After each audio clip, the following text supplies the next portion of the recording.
வணக்கம். இன்றைக்கு வகுப்பில் மரபு சொற்கள் பகுதி 3ல் வினை மரபு சொற்கள் பார்க்க போகிறோம். பயன்பாட்டில் இருக்கக்கூடிய வினை மரபு சொற்களை தான் இந்த வகுப்பில் நான் உங்களுக்கு சொல்ல போகிறேன். பார்க்கலாமா? சோறு உண், தண்ணீர் குடி, பால் பருகு, அப்பம் தின், உணவு உண், பழம் தின், தயிர் பிசை, முறுக்கு தின், தேன் நக்கு, வெற்றிலை தின், தோசை வார் அல்லது சுடு, இட்டலி அவி.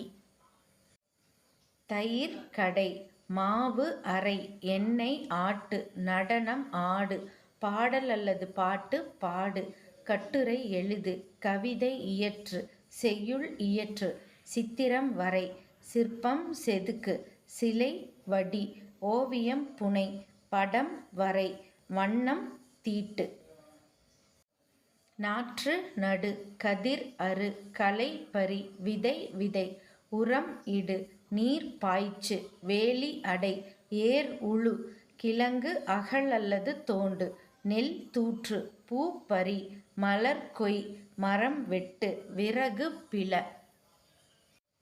கிளை ஒடி, கோலம் இடு, கூரை வேய், சுவர் எழுப்பு, மாத்திரை விழுங்கு, அம்பு எய், போர் தொடு, கூடை முடை, பால் கற, பானை வனை, நெருப்பு அல்லது தீ மூட்டு, குளிர் காய், வீடு கட்டு, வழக்கு தொடு, நகை அணி, மது அருந்து.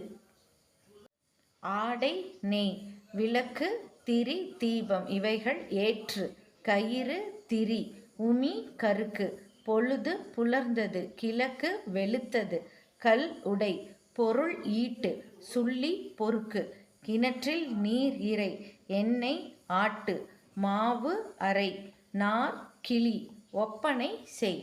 இன்றைக்கு வகுப்பில் வினை மரபு சொற்கள் பெரும்பாலும் நாம் பயன்பாட்டில் இருக்கக்கூடிய சொற்களை பார்த்துருக்குறோம்.